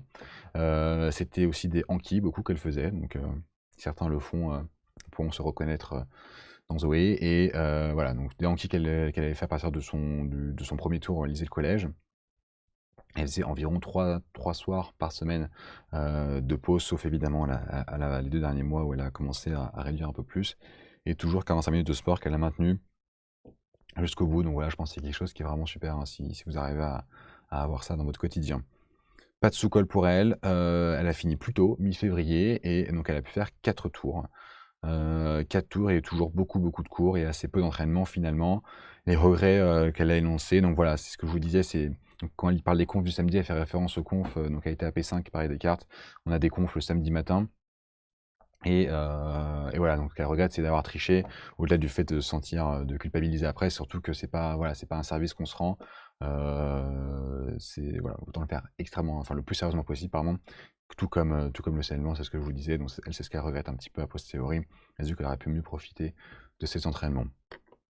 Voilà, je crois que je vous ai à peu près tout dit sur les messages que je voulais vous dire. N'hésitez pas à me poser vos questions en commentaire. Je vais faire un petit tour, voir si vous avez quelques questions. Alors, mais je crois qu'on a fini, hein. Hop, tout à fait.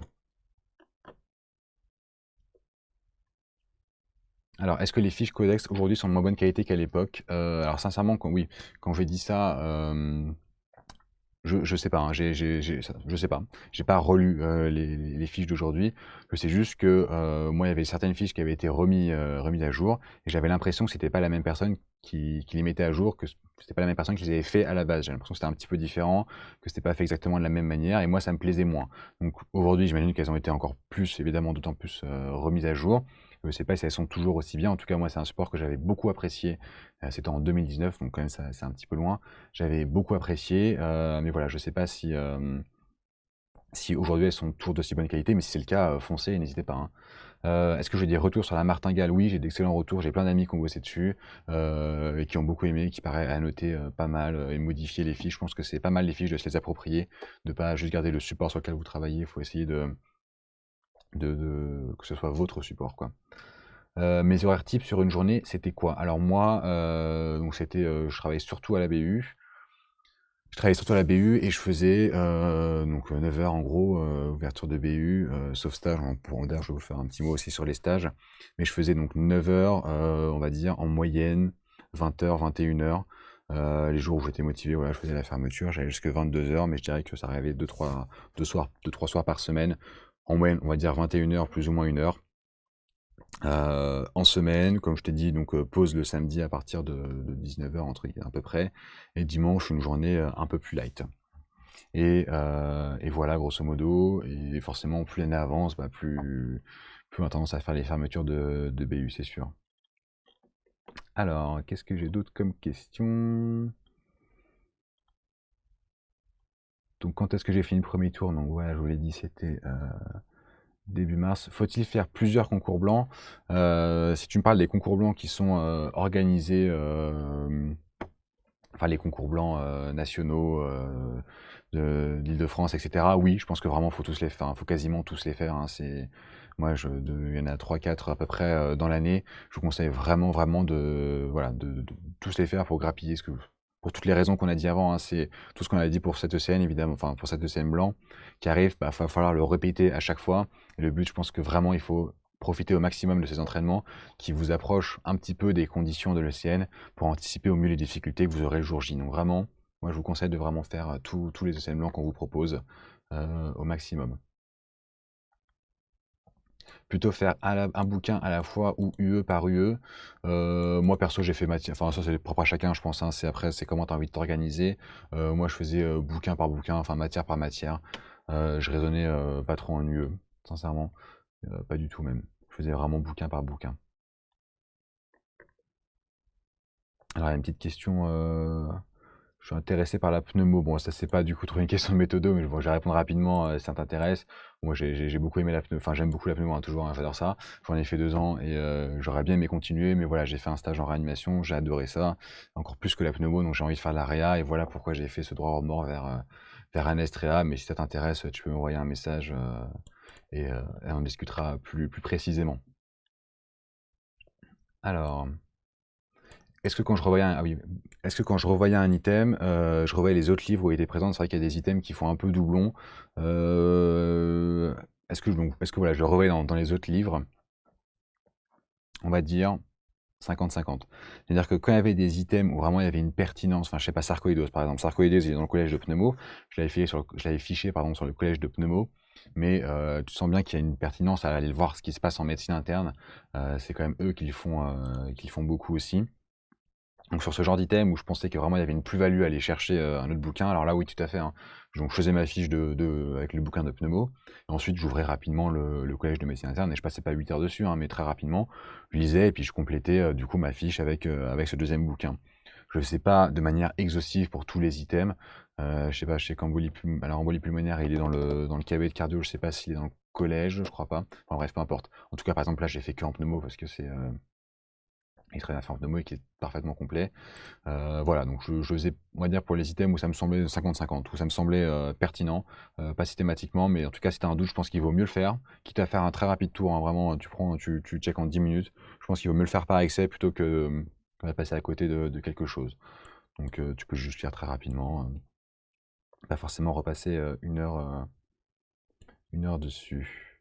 Aurais-tu des conseils pour arriver à se remobiliser rapidement après les stages? Alors je sais pas exactement ce que tu entends par là, mais après est-ce que tu peux me préciser ta question, Marion? Je vois pas trop ce que tu veux dire. Tu veux dire comme si tu épuisé, etc. Alors moi, au passage aussi, je faisais toujours la pause, pour le coup, après le stage, du coup, la pause déjeuner. Moi, c'est sacré, hein. J'ai jamais mangé en travaillant. Je pense qu'il faut vraiment faire des coupures et des vraies coupures. Donc quand vous coupez, voilà, le midi, vous bossez pas et vous faites cette vraie coupure. Et donc moi, c'est ce que je faisais après les stages, avant de reprendre le boulot. Et donc, au niveau des stages, donc voilà, je sais que c'est un peu différent de. Est-ce que je bossais après les stages? Donc, est-ce que j'allais en stage? Donc voilà, forcément, c'est une question centrale. Il y a évidemment deux écoles, hein. C'est les stages où on va, où on apprend beaucoup, et les stages où on se planque le plus possible. Je vous cache pas que, comme je l'ai dit, je veux pas, enfin moi, le CN c'était vraiment du cours au maximum, donc franchement, j'essayais d'être le plus possible à la bibli, donc j'essayais de me planquer pour les stages. Après, c'est pas vraiment ce que j'ai fait en fait en pratique. C'est-à-dire que j'ai eu donc 3 stages, hein, de 3 mois, et j'ai commencé donc par un stage où j'avais à peu près 2 journées complètes par semaine. Donc ça, on va dire, ça fait 4 demi-journées, ça fait 4 matinées, donc finalement, c'est quasiment un stage normal. Voilà, c'était mon premier stage, ce qui me permettait de bosser. Par contre, c'est cool, les 4 autres jours de la semaine, sans que le dimanche, souvent, j'avais donc ma pause. Ensuite, en deuxième stage, j'ai fait un truc pour le coup, là, c'était du 9h, 13h30 tous les jours non-stop. C'était trop, franchement, c'était super, hein, je regrette vraiment pas ce stage. Je pense que c'était important aussi. Voilà, je pense que c'était. Enfin, moi, j'avais envie de me planquer, hein. Initialement, j'étais déçu d'avoir ce stage, mais sincèrement, je pense que c'était. Enfin, je regrette, mais même quand j'y étais, je regrettais pas en fait. C'est-à-dire que ça permet aussi de faire une coupure. C'est vraiment très dur de maintenir ce rythme pendant 6-8 mois, et à la fin, bon, après, c'est vous comment vous êtes, hein. Mais ça me faisait une coupure, c'était une manière différente d'apprendre parce que j'ai appris énormément de choses, et je pense sincèrement, et ça c'est après, ça dépend des gens, hein. Il y a des gens qui, voilà, si en stage vont être très, très proactifs, vont essayer de faire un maximum de choses, et ça je pense que c'est essentiel, et si vous le faites, je pense que vraiment vous pouvez apprendre vraiment beaucoup en stage, mais voilà. On va pas être hypocrite non plus, le CN c'est aussi beaucoup de cours, et malheureusement ça sous-entend beaucoup de temps passé à la bibli, et le stage c'est pas forcément là où on apprend, où c'est pas toujours le plus rentable. Il y a des stages qui sont extrêmement rentables, donc voilà, moi ça l'était au deuxième semestre, j'ai pu avoir un super stage, enfin en tout cas j'ai adoré, c'était intéressant, ça me faisait aussi décompresser, ça me faisait pas culpabiliser parce que du coup la matinée, bah, j'étais en stage, et j'ai beaucoup appris, j'étais hyper proactif, je demandais plein de choses, essayer de participer au maximum, de faire un maximum d'être investi dans la prise en charge, et on apprend beaucoup, et c'est de toute façon, pour le coup, pour le CN, on a peut-être parfois envie de se planquer, mais pour la vraie vie, même si c'est pas votre objectif maintenant évidemment, ce que vous avez en tête c'est le CN, mais voilà, c'est quand même, enfin aller en stage, c'est la manière d'apprendre à faire un maximum de médecine, mais voilà. Et troisième, je m'égare, pardon, troisième stage, donc là pour le coup j'étais en anest d'ailleurs, en anesthésie, et là j'y suis très très très peu allé, et ça me permettait d'avoir ce stage pour les révisions, pour me dégager du temps. Donc voilà, finalement j'ai fait un truc assez hybride, assez mélange entre les deux. Je pense que c'est vraiment propre à chacun, et n'hésitez pas à prendre des stages qui sont intéressants et qui sont un petit peu prenant. Si voilà, si vous investissez dedans, je pense que ça peut être un retour. Après, je pense que voilà, c'est toujours bien de faire les deux en fait. Moi, sincèrement, je vous conseille, en tout cas moi, à titre personnel, j'ai fait les deux, et je pense que c'était bien. On a combien de matières à faire au total? Alors ça, faut que tu regardes, je m'en souviens plus, mais c'est les autres, je pense que vous allez sûrement compter sur votre planning, donc je pense que vous pouvez mieux répondre que moi. C'est une vingtaine, hein, de mémoire, hein, mais le chiffre exact, après, ça dépend ce que tu comptes. Enfin bref, une vingtaine à peu près. Moi, c'était ça. Donc voilà, si tu as du mal à te remettre à bosser les cours après le stage, c'est parfaitement normal, hein. C'est pour ça que moi j'allais à la bibli, hein. Déjà je rentrais pas chez moi, parce que c'est sûr que si je rentrais chez moi, la pause déj elle durait 3 heures, je me mettais devant une vidéo, etc. Enfin bref, c'était la catastrophe. Donc moi j'allais à la bibli et fais cette vraie pause, je pense, autorise-toi cette vraie pause de déjeuner pour décompresser, penser à autre chose et essayer de bosser soit avec des potes ou à la bibli ou les deux en même temps pour, euh, pour te remettre à bosser, mais c'est pas évident et c'est normal, hein, c'est le cas pour tout le monde. Alors, comment est-ce que je faisais pour retenir ce que j'apprenais avant le deuxième tour? J'oubliais beaucoup déjà. Et est-ce que tu faisais donc des QI ou des petits DP le soir, par exemple? Donc, comme je te l'ai dit, extrêmement rarement. Moi, vraiment, j'étais du genre à lire mes cours et quand j'avais un doute, bah, je les relisais. Je faisais très très peu d'entraînement. Après, comme je vous l'ai dit, je pense que le soir, si c'est un moment où vous avez un peu de mal à bosser, où c'est plus difficile, où il faut faire des choses, où vous êtes un peu plus actif, je pense que c'est très bien de faire un entraînement de temps en temps le soir pour vous refaire. Mais en tout cas, je faisais pas ça à titre systématique. Mon premier tour, j'ai vraiment fait dans les collèges et j'ai fiché au maximum. Et, euh, et voilà, j'ai pas fait beaucoup d'entraînement pour ancrer ces connaissances. Si vous avez le temps de le faire et si vous aimez bien ça, faites-le. Alors, est-ce que j'ai répondu à tout?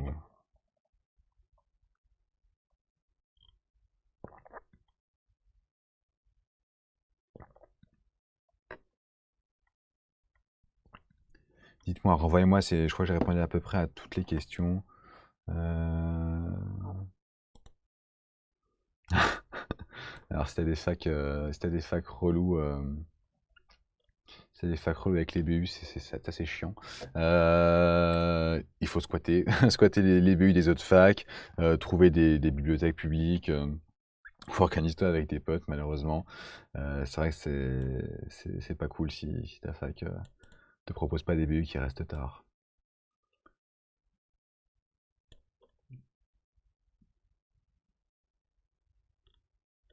Alors, au niveau des entraînements, est-ce que tu revoyais les matières étudiées à distance en faisant des DP? Voilà, c'est ce que est-ce que tu faisais dans ta semaine de révision dédiée à cette matière? Donc c'est ce que je vous disais, hein, moi sincèrement. Mais après, encore une fois, c'est ma méthode.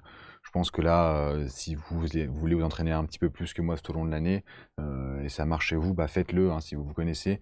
Moi, c'était vraiment, jusqu'à enfin, mi-mars, j'ai fait quasiment aucun entraînement, hein. Ça doit se compter sur le doigt de la main et le nombre de DP que j'ai fait. Donc voilà, je faisais pas d'entraînement à distance. Si c'est quelque chose que vous arrivez à mettre en place et que vous aimez ça, bah faites-le. Je pense que ça peut être une bonne chose, tout en gardant toujours un maximum de temps quand même pour faire du cours, hein, ce que je vous disais, hein, c'est vraiment le ratio doit être très largement en faveur du cours. Voilà, moi je faisais pas ça, je faisais pas de DP ou quelque chose à distance, je faisais pas non plus de J1, J7, je reliais, etc. J'arrivais pas à avoir cette régularité, comment dire, cette rigueur. Si vous, vous y arrivez, que ça vous plaît, que ça marche chez vous, bah faites-le, hein, allez-y, n'hésitez pas. Moi je faisais pas de DP particulièrement à distance. Est-ce que mon classement des concours blancs était représentatif des classements à l'ECN? Alors, comme je t'ai dit, moi, c'était plutôt de ce genre-là. Alors, où est-ce que j'ai mis ça? Voilà, donc moi, je mettais pas mal de... J'étais assez lent. Donc au début, c'était pas forcément le cas. Et plus on s'approchait de l'ECN, plus c'était représentatif. Voilà, je pense que de toute façon, vos classements au concours blanc, évidemment, on va pas être hypocrite, évidemment qu'il y a une part de représentativité vis-à-vis de l'ECN, mais je pense que sincèrement, c'est surtout quelque chose qui est observable à l'échelle macroscopique. C'est-à-dire que si vous faites une moyenne de tous les gens, bah, ça va être plus ou moins reproductible, mais à l'échelle individuelle, à l'échelle microscopique. En fait, et c'est vrai, hein, je pense que c'est comme les stats, hein, tout dépend de vous et vous pouvez tout faire basculer, tout dépend de vous. Et moi, j'ai vu des gens qui, malheureusement, étaient très bien classés tout au long de l'année et qui, à la fin, au fur et à mesure des concours blancs, ont dégringolé. Je sais pas pourquoi, et d'autres qui au contraire ont du mal tout au long de l'année et qui sur les ECN ont tout déchiré. Donc voilà, enfin tout peut se passer, il peut aussi faire malheureusement une contre-perf ou une meilleure perf le jour de l'ECN. Voilà, je pense que voilà, les stats, c'est vrai toujours qu'on observe plein de personnes à la fois, mais quand on parle d'une seule personne, bah, ça dépend aussi de vous, de ce que vous allez mettre en place, de votre boulot, etc. Et vous suivez pas forcément la loi des statistiques, donc voilà. Les concours blancs, c'est aussi voilà, une autre raison de prendre du recul un peu sur le classement, hein, c'est que vous pouvez tout faire changer, voilà, c'est pas, rien n'est gravé dans le marbre. Il y a une part de représentativité évidemment, mais il y a aussi une grande part de variabilité et dont quelque chose qui va dépendre de vous aussi et voilà. Est-ce que j'ai changé ma méthode ou façon d'être entre la PACES et les ECN? Oui, beaucoup. Oui, oui, beaucoup. Comme, alors déjà, moi, j'ai expérimenté beaucoup de choses, hein. J'avais jamais fiché avant les ECN. C'est quelque chose que j'avais jamais fait de ma vie. Donc, voilà, j'ai fait mes premières fiches en D4. J'avais déjà fiché en D3 à la pédiatrie. Donc, j'étais très heureux en D4 d'avoir déjà des fiches sur lesquelles m'appuyer. Donc, évidemment, j'ai énormément complété. Mais voilà, ça m'a fait gagner du temps pour la pédiatrie, donc j'étais content. Donc si vous avez fait des fiches avant, c'est très bien. Si vous en avez fait aucune, c'est pas grave, hein. Moi j'ai commencé à ficher en D4, chose que j'avais donc jamais fait avant, et c'est le cas de la plupart des personnes, hein. Simon avait aussi jamais fiché, n'avait pas fait ses fiches avant. Enfin, la plupart des gens ici ont fait leurs fiches en fait en D4 et quasiment aucune de D3 ou D2. Donc voilà, ça c'était déjà un changement par rapport à la PACES, et également les sous-cols. Voilà, les sous-cols, j'avais jamais fait ça de ma vie. Et pareil, en D4, j'ai expérimenté, je trouvais ça sympa parce que c'était différent, on parle avec des gens, etc. Donc je pense que voilà, le scène, c'est un marathon, il faut tenir sur la longue durée, et c'est pas mal de varier ses manières d'apprendre. Alors que la PACES, c'est plus rapide, donc c'était un gros sprint. Donc là, j'ai bourriné un peu en solo, alors que ouais, le CN, je pense que le CN, c'est bien de garder vos potes, quoi. Soyez entourés, c'est pas facile, donc serrez-vous les coudes, et vous allez vous tirer vers le haut tous ensemble. Moi, j'ai l'impression qu'on arrive un petit peu au bout des questions. Je relis juste pour voir si j'ai rien oublié, mais n'hésitez pas du coup à m'envoyer vos questions, si vous en avez encore qui traînent, hein, n'hésitez pas. Je crois que je vous ai à peu près, j'ai pris des petites notes, je vérifie si je vous ai parlé de tout, si j'ai oublié des petites choses.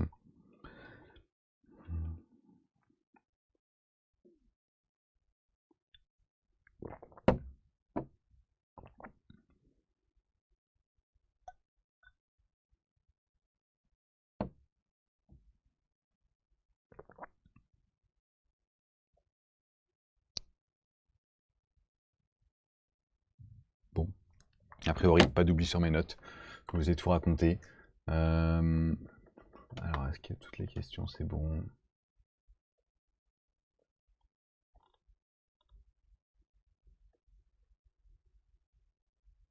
Rien à voir avec la D4, mais est-ce que tu conseilles de bosser les cours de D2 pendant la D3,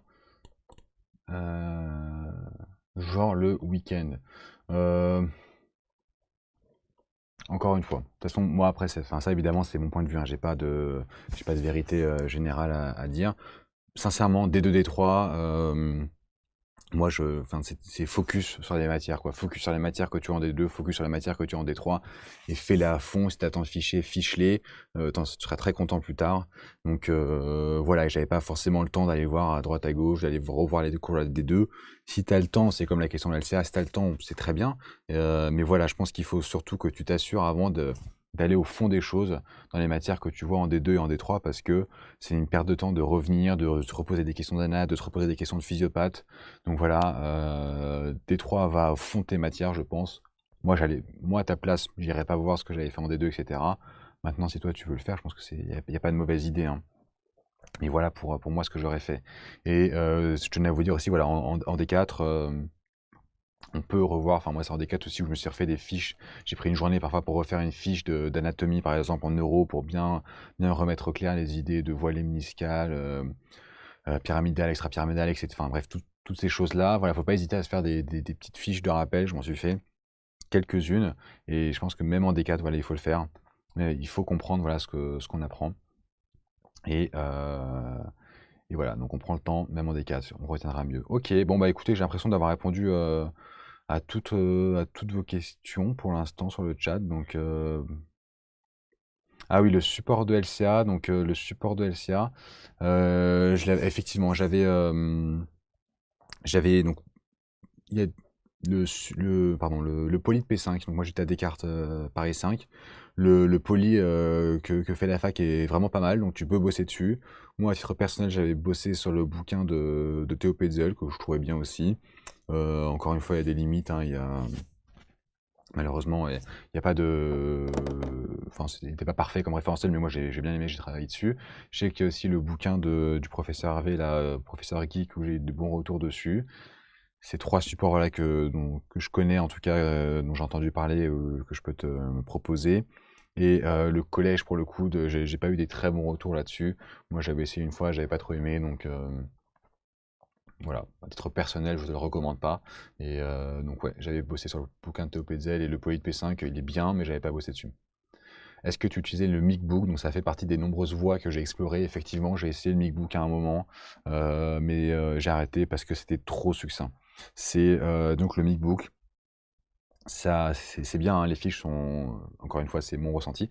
Je trouve que les fiches sont bien, elles sont assez bien structurées, ça donne une image de l'item qui est assez pertinente, mais le problème pour le CN, c'est ça te, tu pas la place de tout mettre. Il te manque 50% au moins des informations sur le MacBook et j'ai essayé à un moment de faire du scotch, de mettre des post-it, des bidules, des trucs pour annoter au maximum. Mais sincèrement, c'est dégueulasse et ça tient pas la route, quoi. C'est pas possible de faire ça sur toutes les matières. Donc en fait, j'ai assez rapidement abandonné le MacBook après avoir dépensé 70 euros. Mais voilà, je suis passé à autre chose parce que je trouvais que c'était c'était pas assez complet. C'était pas assez complet, ça me dispersait d'avoir le collège, plus le MacBook, plus une autre fiche qui était plus complète. Enfin, comme je te dis, moi, j'essaie de centraliser tout sur une fiche. Est-ce que la conf enregistrée? Oui, elle sera disponible sur Conférence Cartesia, sur le site de Conférence Cartesia, du coup, en replay. Bon, écoutez, si c'est OK pour vous, s'il y a plus de questions, je vous souhaite vraiment du bon courage. Parce que voilà, c'est pas des études faciles, hein. Le CN, c'est vraiment difficile. Enfin, moi, je pourrais plus refaire ce que j'ai fait avant. Et voilà, je suis admiratif. Bravo, franchement, de bosser comme des fous comme vous le faites. C'est une étude hyper élitiste, hein, c'est pas évident. On vous êtes déjà dans les 10%, 15% sélectionnés de la P1, donc ne l'oubliez pas.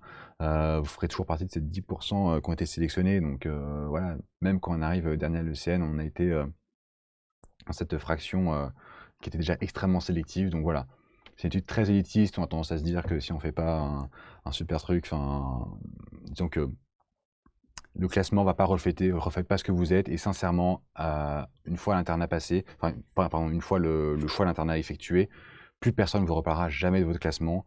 Voilà, tout le monde s'en fout, hein. Personne va vous demander combien vous êtes arrivé. Ça, vous y penserez encore pendant les premiers mois de l'internat, mais très rapidement, vous allez passer à autre chose, vous allez passer à la pratique, vous allez apprendre votre métier pour de vrai.